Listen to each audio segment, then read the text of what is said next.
Novamente aqui, VRT Channel para todo o Brasil, mais de 2.000 cidades, 30 milhões de televisores conectados nessa programação que, mais do que tudo, lhe traz informação, traz o debate, traz aquilo que a população precisa saber.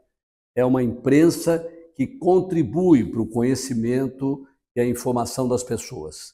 Nós estamos aqui na segunda etapa, entrevistas com o secretário de Saúde da cidade de São Paulo, Luiz Carlos Zamarco, prestando seus esclarecimentos e aquilo que tem sido feito na cidade de São Paulo, pelo menos nos últimos 5 anos, pós-pandemia, com essa revolução e reconhecimento, com premiação, galardões, todo o sentimento crítico, na verdade, reconhecendo a grande contribuição que a cidade de São Paulo tem dado à saúde do Brasil.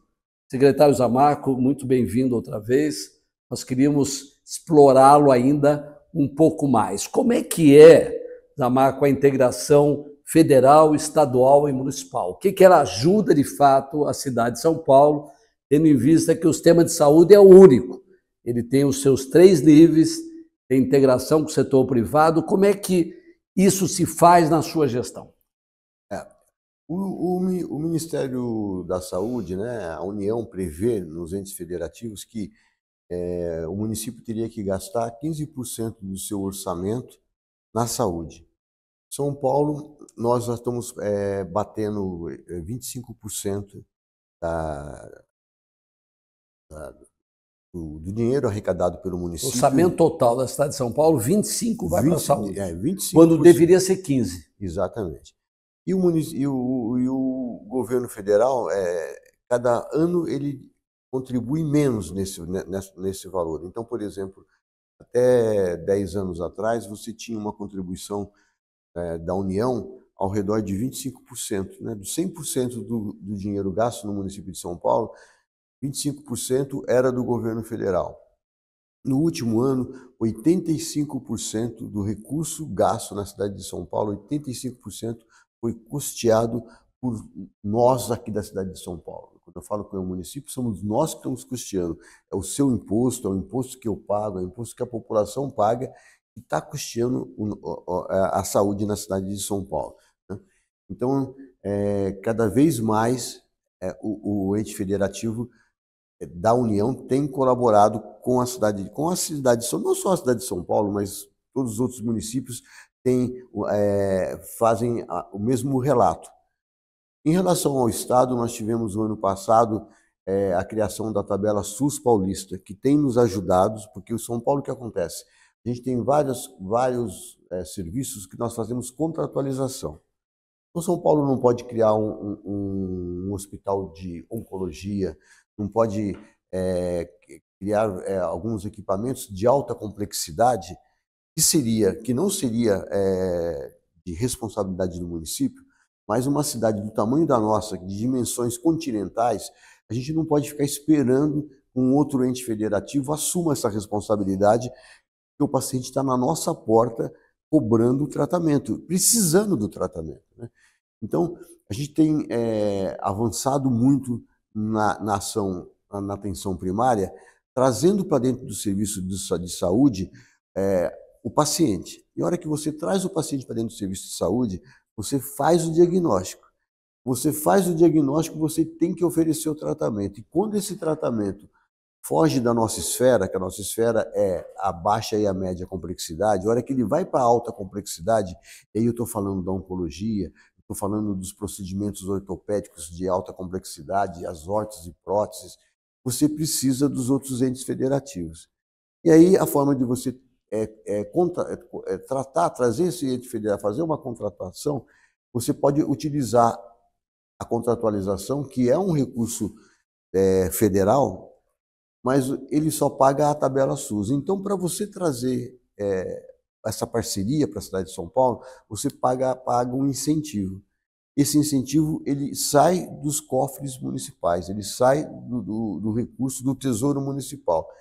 E aí o Estado, quando ele criou a tabela SUS paulista, ele levou o valor dessa tabela, então ele nos ajudou a diminuir esse incentivo do Tesouro Municipal, trazendo recurso estadual para dentro do município, para a gente fazer essa parceria e poder desenvolver mais. Então a gente avançou bastante na oncologia, temos avançado na ortopedia, fazendo aí vários mutirões na cidade para diminuir as demandas que a gente tem para esse tipo de atendimento. Portanto, em termos de equilíbrio dos recursos hoje aplicados na saúde, dá para resumir pela tua fala que o governo federal tem reduzido a sua contribuição e com a tabela SUS do Estado melhorou a participação do Estado. Exatamente, foi isso.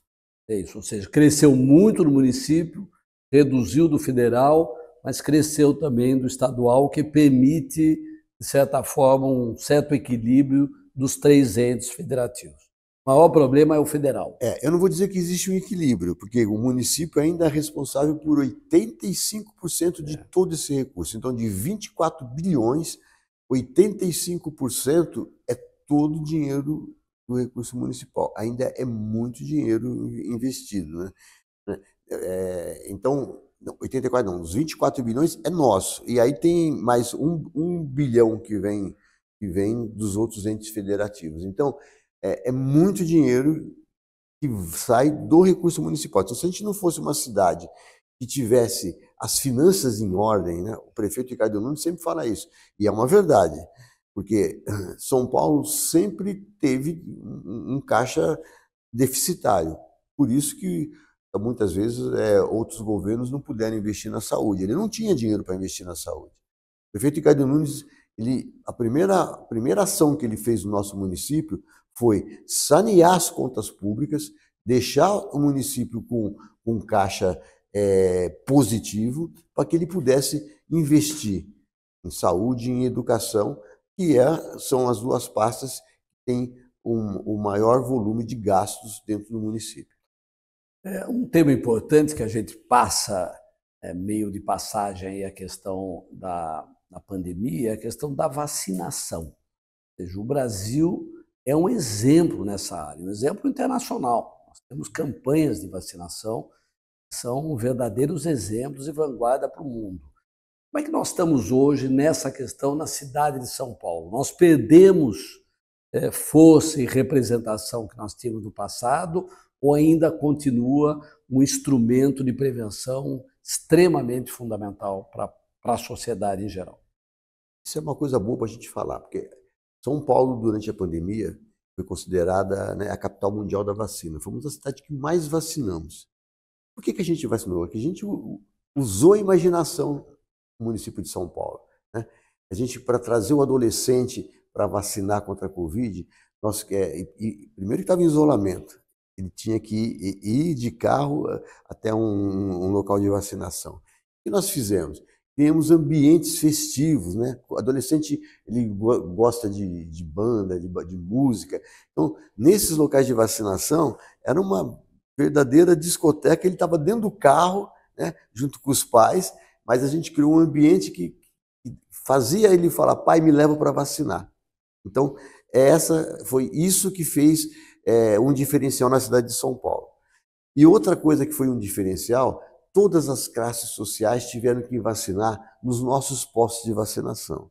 E foi onde muita gente que nunca tinha utilizado o serviço público, o SUS municipal, que utilizou o SUS municipal, e foi aí a nossa primeira avaliação como o melhor serviço público, né? As pessoas ficaram encantadas com o que elas encontraram em termos de organização e em termos de atendimento. Todas as classes sociais tiveram que passar pelo serviço SUS para receber a vacina do Covid. Mas, e aí, nas outras vacinas, nós tivemos uma certa dificuldade, tivemos uma diminuição da adesão das vacinas e saímos aí que a nossa meta, a meta do Ministério da Saúde é 95%. Muitas das vacinas a gente ficou na faixa, a adesão delas ficou na faixa de 70%. Aí no pós-pandemia, assim como nós tivemos que trazer o hipertenso de volta para dentro da unidade básica de saúde, tivemos que trazer o diabético de volta para dentro da unidade básica de saúde, a saúde da mulher, para que a mulher voltasse a frequentar e fazer os exames preventivos, tivemos que trazer também as mães com os filhos para dentro da unidade básica para vacinar as crianças, né? e principalmente que tivemos muito questionamento em relação à vacina, isso também deu algum receio em alguns pais de vacinarem as crianças, e tivemos que fazer um trabalho quase que educativo novamente. E, mais uma vez, fomos pioneiros, né? Porque nós utilizamos, hoje, você vê o Ministério da Saúde envolvendo a educação para poder fazer esse trabalho, porque o Brasil inteiro teve essa dificuldade, não foi só a cidade de São Paulo, mas a cidade de São Paulo, já logo no pós-pandemia, sentindo essa dificuldade, nós temos um programa chamado Saúde na Escola, que é uma parceria da Secretaria Municipal da Saúde com a Secretaria Municipal da Educação, onde cada unidade básica de saúde é responsável por 6 escolas. E essas escolas, essa responsabilidade é na vacinação, nos cuidados, no monitoramento de saúde.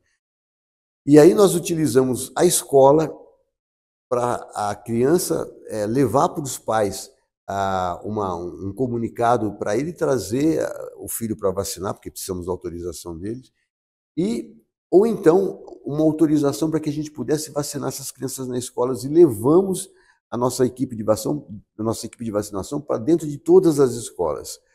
Paralelamente a isso, fizemos vacinação extramuros, né?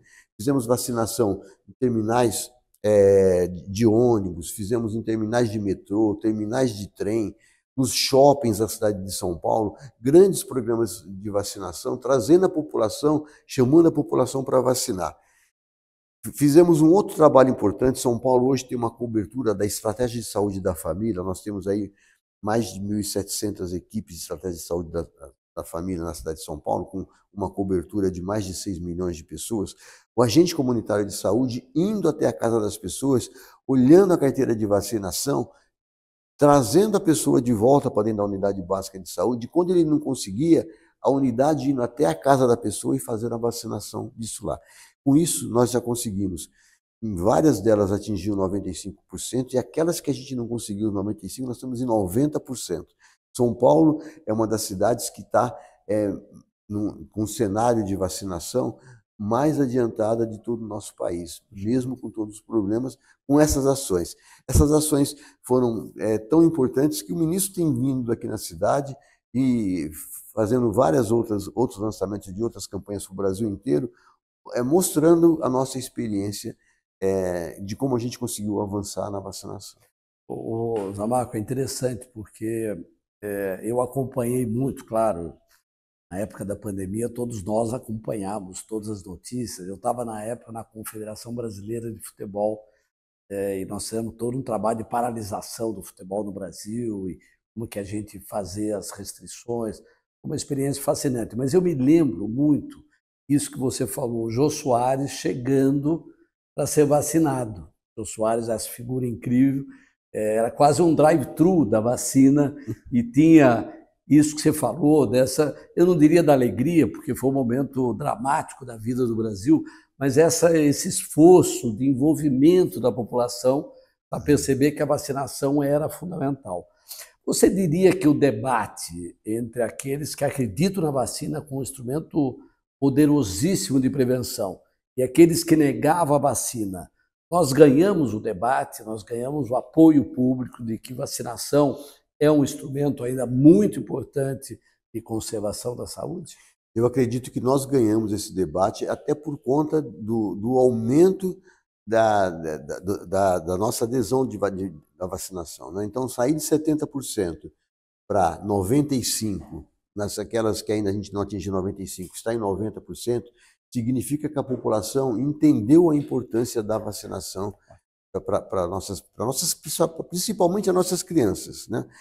E a gente ainda tem um pouco de dificuldade quando a gente fala da vacinação da influenza, que a gente pega os grupos prioritários, que são os idosos e as crianças.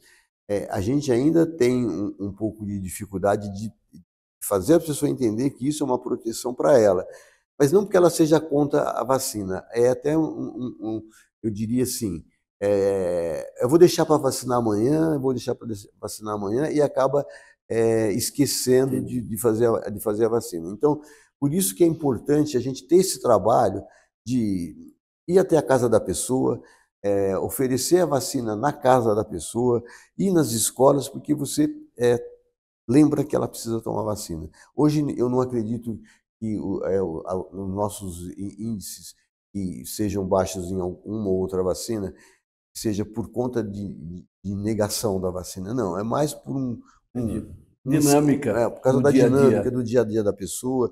Então, ela acaba deixando para depois e acaba esquecendo de fazer essa vacina. A gente tem um pouco de dificuldade ainda com adolescente. Eu falo da dengue, que é a vacina da dengue. Nós somos ainda a capital que mais vacina da dengue. Nós estamos aí nós temos na faixa etária de 10 a 14 anos, nós temos aí 600 mil pessoas nessa faixa etária. A gente conseguiu vacinar com a primeira dose quase 60%, muito diferente dos outros municípios, que teve que abrir a vacinação da dengue para todas as faixas etárias, porque não conseguiu vacinar o público que ela tinha de adolescentes. São Paulo a gente não conseguiu ampliar, porque a quantidade de vacina que a gente recebe ainda é para esse público, né? Então, porque a gente não tem vacina para vencer da dengue próxima, né? A nossa vacina mais próxima vai vencer para o final do ano. Então, normalmente, os municípios, quando está próximo de vencer, ele abre para toda a população. A gente não consegue abrir porque mesmo o jovem adolescente, que é um jovem um pouco mais resistente para ir até a unidade básica para vacinar, ele ainda, a gente consegue o convencimento ainda através das nossas campanhas, da nossa busca ativa, trazer esse jovem para dentro da unidade para ser vacinado. Até porque a vacina da dengue eu não posso, não tenho autorização do Ministério de fazer nas escolas, porque se eu pudesse fazer nas escolas, com certeza a minha taxa seria maior, mas eu ainda não consigo fazer, não tenho autorização do Ministério. Então eu preciso que esse jovem vá até uma unidade básica de saúde. Mas mesmo assim a gente está na faixa de 60%, diferente de outros municípios, que tem município aí que ficou na faixa de 30%. Que diferença. Olha aí, pessoal, nenhuma dúvida, vacinação é um instrumento poderosíssimo de prevenção de doenças gravíssimas que pode, inclusive, levar à morte.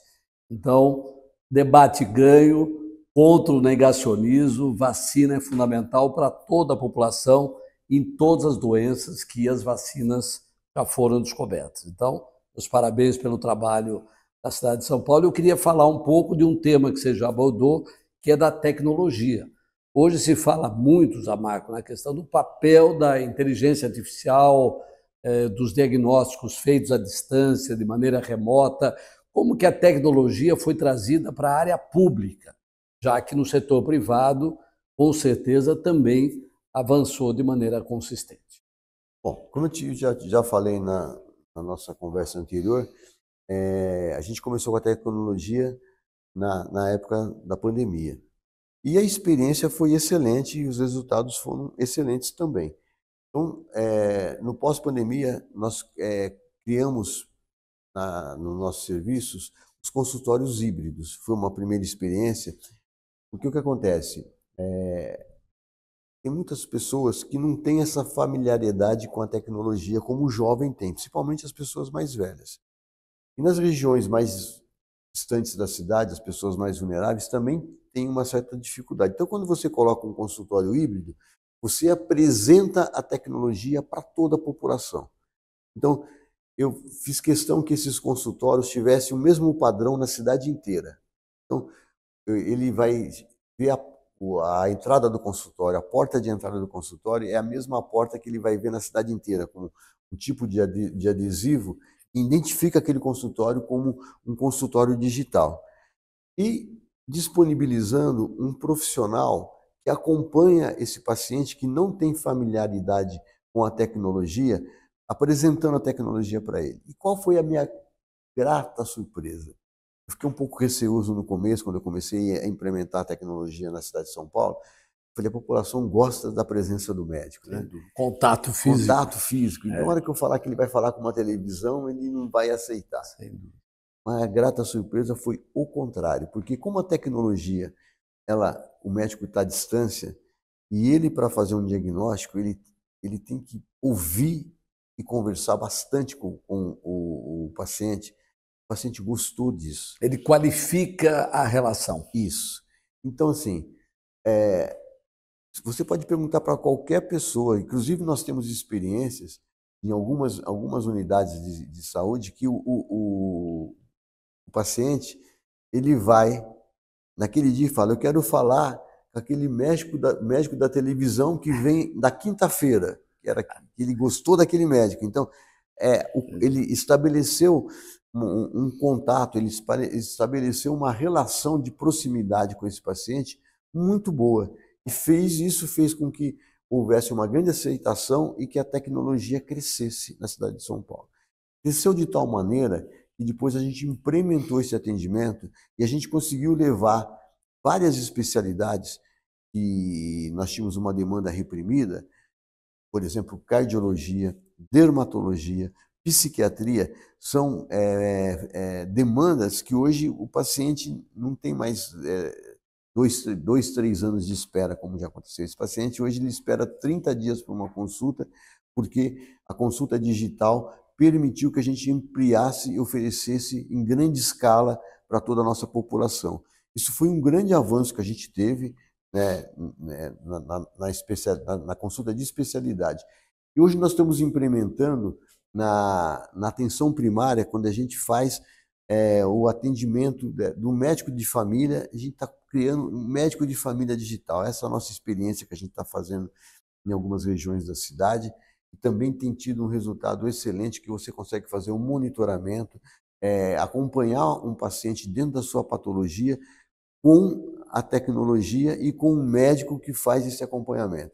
Então, eu acredito que a tecnologia seja o futuro, porque a medicina, como a gente falou de recurso, ela é infinito que você gasta em saúde. E a tecnologia vai ser uma forma de você diminuir o custo, aumentar a efetividade e a qualidade e os resultados. O Zamarco, muito interessante. Recentemente, o presidente da República, o ministro Padilha, anunciaram um programa Mais Especialidades. Exatamente essa questão que você coloca da presença de filas, de uma demanda muito grande, a população tem que ficar esperando uma patologia que é mais grave do que o tratamento clínico. Pelo que você diz, o programa Mais Especialidade já está instalado em São Paulo, já vem sendo feito. Como é que vai ser essa integração com o governo federal? Bom, o que a gente conversou com o governo federal? Primeiro que eles estiveram até visitando o nosso trabalho de tecnologia na cidade de São Paulo, né? Visitaram várias unidades, conheceram o que São Paulo estava fazendo, né? E dentro do programa de governo, eles estão implementando isso em todos os municípios, inclusive disponibilizando recursos para todos os municípios para implementar a tecnologia como a cidade de São Paulo já vem implementando. E o que nós, nesse programa Mais Especialistas, nós elencamos algumas linhas de cuidados na cidade de São Paulo que ele poderia nos ajudar. Assim como eu falei da alta complexidade, então a alta complexidade, que é uma demanda nossa aqui, precisa ser resolvida, a gente colocou a oncologia como uma das linhas de cuidado para o Ministério.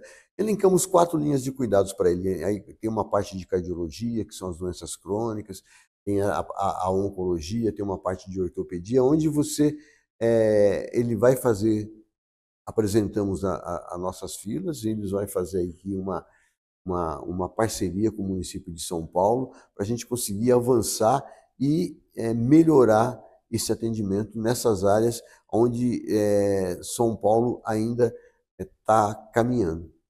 O Zamarco, é muito interessante, você vê, nós estamos na segunda etapa do nosso programa, mas seguramente daria para fazer mais umas 2 ou 3. Eu quero já fazer um convite prévio aqui, daqui um tempo que você achar conveniente, você voltar para poder expor ainda mais. Mas se nós vamos ter que dar uma acelerada agora, eu tenho mais 2 questões. Primeiro é o seguinte, temos ainda vazios assistenciais relevantes na cidade de São Paulo a serem resolvidos? Vazios assistenciais relevantes nós não temos, porque o que acontece? Por exemplo, nós temos que ter uma UPA a cada 300 mil habitantes na cidade de São Paulo.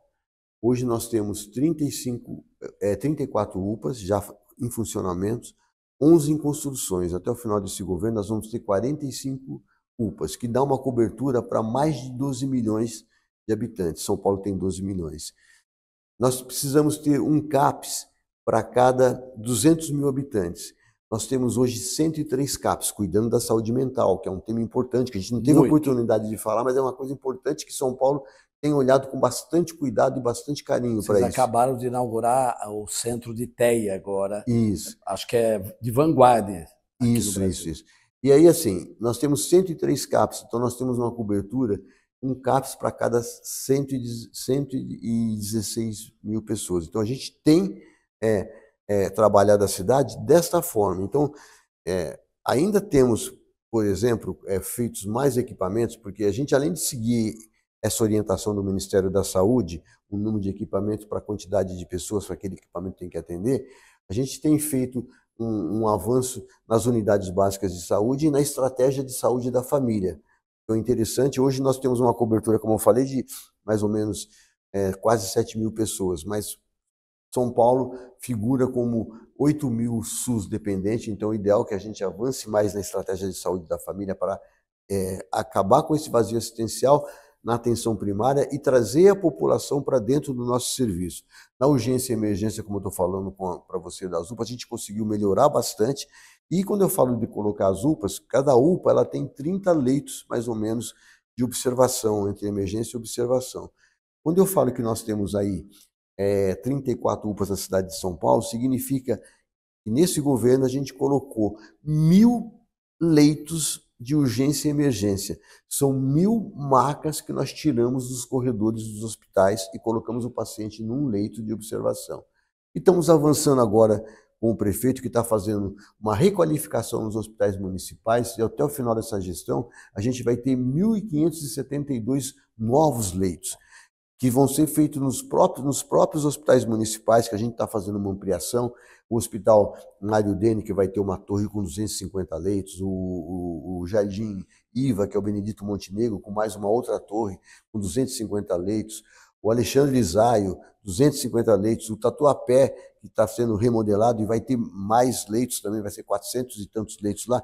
Então, se você fizer uma conta, 1.572 leitos, significa 8 hospitais de média complexidade e significa 4 hospitais de alta complexidade que o prefeito Ricardo Nunes está entregando para São Paulo, fazendo uma linha de cuidados e melhorando cada vez mais a nossa assistência e eliminando praticamente o vazio assistencial da cidade de São Paulo.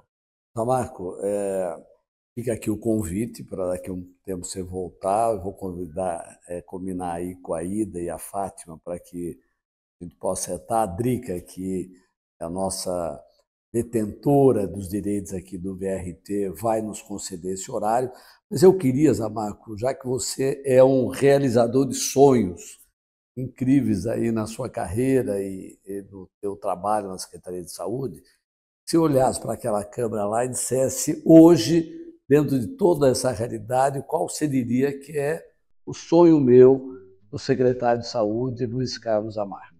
Hoje o meu sonho assim, na cidade de São Paulo é que a gente consiga oferecer uma saúde de qualidade, onde as pessoas elas consigam o seu atendimento dentro do tempo necessário, principalmente na alta complexidade. E a gente vai conseguir avançar isso com a parceria com os outros entes federativos aqui na nossa cidade.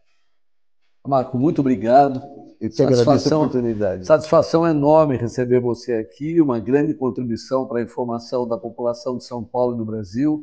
Saúde é uma questão prioritária, e é assim que ela deve ser tratada pelos governos e pelo setor privado. O Sistema Único de Saúde é único e é exemplo para o mundo.